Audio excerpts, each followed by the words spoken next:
Warning: the following story is extremely graphic. If you are not capable of handling it, you must close this video immediately. You have been warned. Good evening, everyone. This is Clive once again, and I'm here with yet another creepypasta. This one is called Drowning. Hear that? My brother Andrew asked. Very funny, I replied. Andrew looked as if there was something far away making a captivating noise, distracting him. He described it as sounding like a police siren, repeating over and over again, barely heard above the cricket chirps of the night and the low humming of the nearby freeway. What is that? I don't know, but it's late. Let's go to sleep. I woke up and saw my brother at the window of our room, head cocked to the side as if listening to something very carefully. He looked confused and almost sad. We went downstairs to join our parents at breakfast. My father moved his lips. "You guys sleep okay last night?" Both my brother and mother replied with a no.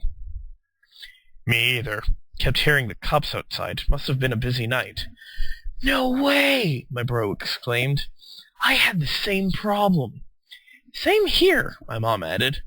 I noticed my family looked somewhat distressed. The day went along as usual, but seemed a little slower, gloomy. Whenever I was in the company of a family member, they seemed distracted, disinterested in whatever task they were currently involved in. That night we all sat together watching television.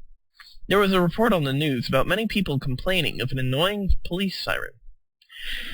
The LAPD states that they are not responsible for this, saying that they are aware of the problem and are investigating with their best efforts.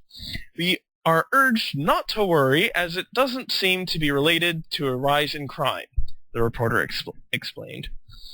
"I guess you guys aren't the only ones." No one responded. "It's getting closer, Junior," Andrew told me later that night as I played video games. "It's so annoying. It's like right in your face. I hate it." "What? That noise? It's all in your head. You're just tired." "Let's get some rest," I answered. Yeah, okay. Night, bro." He was staring at the ceiling, wide-eyed, as I drifted to sleep. The next morning, I didn't see Andrew at the window as I awoke. Instead, I saw him sitting at his bed, with his hands over his ears, crying. "Hey, what's wrong, man? You okay? Why are you crying?" Between sobbing and tear-wiping, he managed to tell me to go check on our parents. Confused, I still obeyed and went downstairs. What I saw devastated me. I almost collapsed. My father was on the floor in a small pool of blood, centered around his head. Makes sense, considering he had stuck small kitchen knives in both his ears. My mother had used duct tape to surround her entire head in the sticky material. It looked like she used the entire roll, effectively suffocating her. I swear I saw her twitch, making me rush back upstairs to my bedroom. "Why? Why did they do that? Hurt themselves? Why?" I asked frantically. "It's the noise," he screamed. "It's so close, I can't hear myself think. I can't handle this. Make it stop. It won't go away. It killed our parents." He trailed off and looked directly at me. The whole room seemed to shake as Andrew pounded his head against the wall as hard as he could. I was so surprised, horrified, and grief-stricken to do anything but watch. The fifth slam caused blood to spray on the wall, yet he still went on, hammering the barrier with all his strength. He had managed to form a deep crack in his skull. His deep red blood poured out like juice from a pitcher. He collapsed, his hands still at his ears. It looked almost as if he were about to smile. I never heard the siren that destroyed my life, and presumably everyone else's. I couldn't. I knew my brother had envied me that moment when he looked into my eyes. I am deaf. I don't know if this is a blessing or a horrible, punishing curse. What I did know was that the sound was what made my family want to die, and probably many more people. I knew I was going to be very lonely and sad.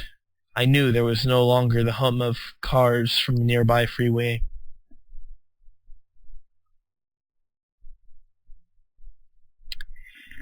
That was definitely the most twisted, is probably the best word I can use to describe it. Most twisted creepypasta I've ever read. But, hey, it does the job. Anyways, if you liked what you,